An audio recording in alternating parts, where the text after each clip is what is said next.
Doctor Jaishankar शाही, associate professor Hindi विभाग, बाबू शोभाराम राजकीय कला महाविद्यालय अलवर, बीए प्रथम वर्ष, अनिवार्य हिंदी से संबंधित इस व्याख्यान में आप सबका स्वागत करता हूं।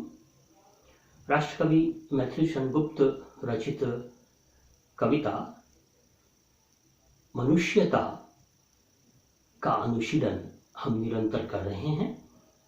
आज हम अन्य अवतरणों पर चर्चा करेंगे। पहले अवतरण का वाचन, फिर उसके भावार्थ और अन्य पक्षों पर हम चर्चा करेंगे। मैथिली सेनगुप्त रचित यह काव्य उसी उदार की कथा सरस्वती बखानती, उसी उदार से धरा कृतार्थ भाव मानती, उसी उदार की सदा सजीव कीर्ति कूजती, तथा उसी उदार को समस्त सृष्टि पूजती। अखंड आत्मभाव जो असीम विश्व में भरे, वही मनुष्य है कि जो मनुष्य के लिए मरे। राष्ट्रकवि मैथिली सेनगुप्त मनुष्यता को परिभाषित कर रहे हैं कि वही मनुष्य है, वही मनुष्य कहलाने का अधिकारी है जो मनुष्य कल्याण के लिए, जन कल्याण के लिए, लोक कल्याण के लिए अपनी आहुति देता है, अपने को न्योछावर कर देता है। अब उदाहरणों से मैथिली सेनगुप्त अपने तथ्य को प्रमाणित करते हैं। गुप्त जी कहते हैं, उसी उदार की कथा सरस्वती बखानती, उसी उदार मनुष्य की कीर्ति कथा को माता सरस्वती भी बखानती हैं। अर्थात उस उदार व्यक्ति जिसने लोक कल्याण किया है, उसकी कीर्ति, उसकी गौरव गाथा संसार में अमर रहता है और उसकी मृत्यु के पश्चात भी लोग सम्मान के साथ, आदर के साथ उन्हें स्मरण करते हैं। तो उसी उदार की कथा सरस्वती बखानती, उसी उदार मनुष्य की कथा सरस्वती भी बखानती हैं। उसी उदार से धरा कृतार्थ भाव मानती, धरा कहते हैं धरती को, धरती वैसे ही उदार मनुष्यों के लिए कृतज्ञ होती है, ऋणी होती है, क्योंकि ऐसे उदार जो मनुष्य हैं उन्होंने लोक कल्याण में अपना तन मन धन सर्वस्व अर्पण किया हुआ है और धरती भी अपने को कृतार्थ महसूस करती है ऐसे उदार मनुष्यों के लिए। उसी उदार की सदा सजीव कीर्ति कूजती, और उसी उदार मनुष्य की कीर्ति हमेशा गुंजायमान होती है। इस संसार में लोग उनको सादर स्मरण करते हैं। तो उसी उदार की सदा सजीव कीर्ति कूजती, कीर्ति कूजती को वर्ण की आवृत्ति है, अनुप्रास अलंकार है। तुक योजना हम देख रहे हैं कि सरस्वती बखानती, कृतार्थ भाव मानती, कीर्ति कूजती, समस्त सृष्टि पूजती, विश्व में भरे, मनुष्य के लिए मरे। यह तुक की योजना है। अभिधा शब्द शक्ति है। शब्द सुगम, सरल, सुबोध और शैली प्रवाहपूर्ण है। भाषा में लालित्य है। तो गुप्त जी क्या कहते हैं? उसी उदार की सदा सजीव कीर्ति कूजती, सदा सजीव में सवर्ण की आवृत्ति है, अनुप्रास अलंकार है, तथा उसी उदार को समस्त सृष्टि पूजती, और यह पूरा जो संसार है, पूरी जो सृष्टि है, वह पूजा करती है ऐसे उदार मनुष्य की, जिसने तन मन धन जीवन सर्वस्व का अर्पण कर दिया लोक कल्याण के लिए, जन कल्याण के लिए, संसार की भलाई के लिए। बहुजन हिताय बहुजन सुखाय जिसने अपने जीवन को न्योछावर किया है, वह मरकर भी वह मनुष्य अमर होते हैं, ऐसा कवि का मानना है।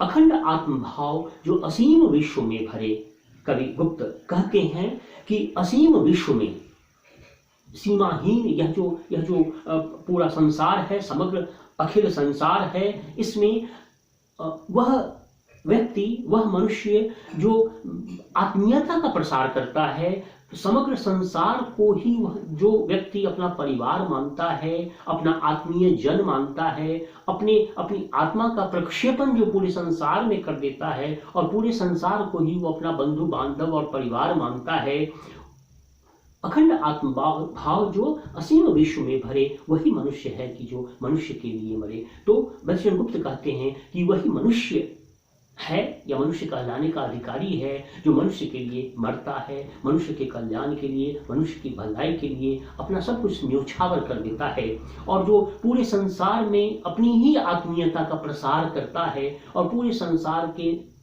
समस्त मनुष्य को वह अपना परिवारी जन, अपना परिजन, अपना परिजन समझता है, वही उदार व्यक्ति है, वही मनुष्य कहलाने के योग्य है।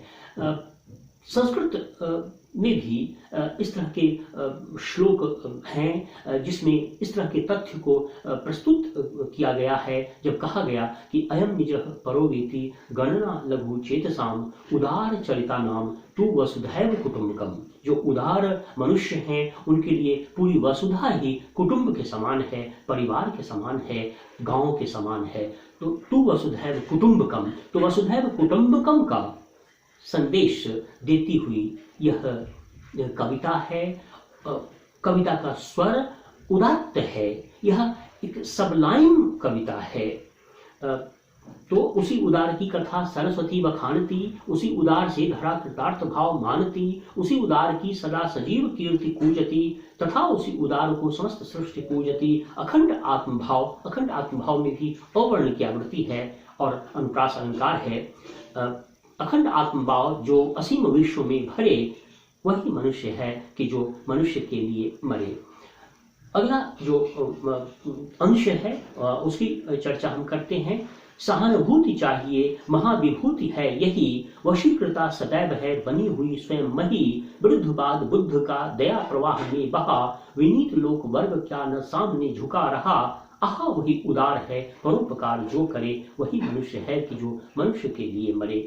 दर्शन गुप्त अब कहते हैं कि हमें एक दूसरे के प्रति सहानुभूति होनी चाहिए, जिसको अंग्रेजी में सिंपैथी कहा जाता है।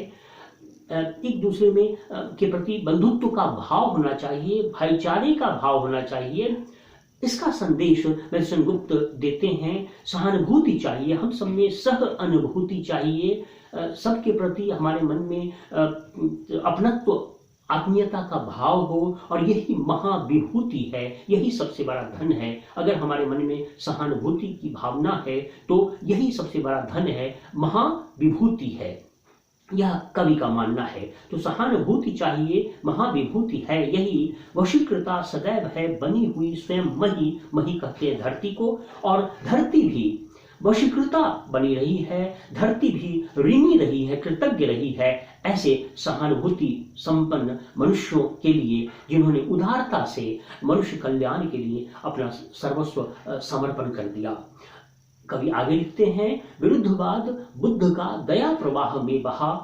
अब इतिहास का सिंहावलोकन करते हुए गुप्त जी कहते हैं कि महात्मा बुद्ध ने करुणा का संदेश दिया था, अहिंसा का संदेश दिया था, और महात्मा बुद्ध के विरोध में जो उस समय जो विचारधारा थी वो हिंसा की थी, वैदिकी हिंसा, हिंसा न भवति, इस तरह की विचारधारा थी। तो और महात्मा बुद्ध ने अहिंसा का संदेश दिया।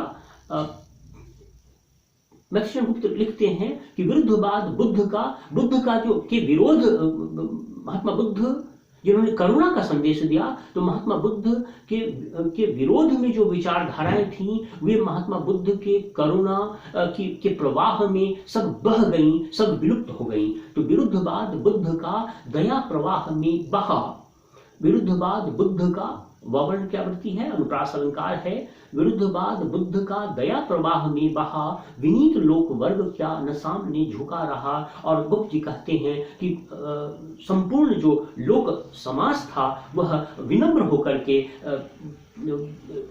झुका, नतमस्तक हुआ महात्मा बुद्ध की करुणा के सामने, महात्मा बुद्ध के अहिंसा के उपदेश के सामने। तो विरुद्धवाद बुद्ध का दया प्रवाह में बहा, विनीत लोक वर्ग क्या न सामने झुका रहा। आहा वही उदार है परोपकार जो करे। गुप्त जी कहते हैं कि वही उदार मनुष्य है जो पर उपकार करता है, परार्थ जो दूसरे का कल्याण करता है।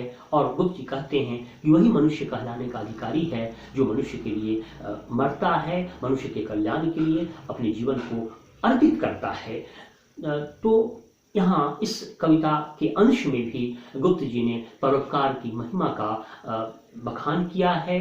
जब किसी कवि ने कहा परमार्थ के कारणे साधुन धरा शरीर, तो वहाँ भी परमार्थ की बात कही गई है।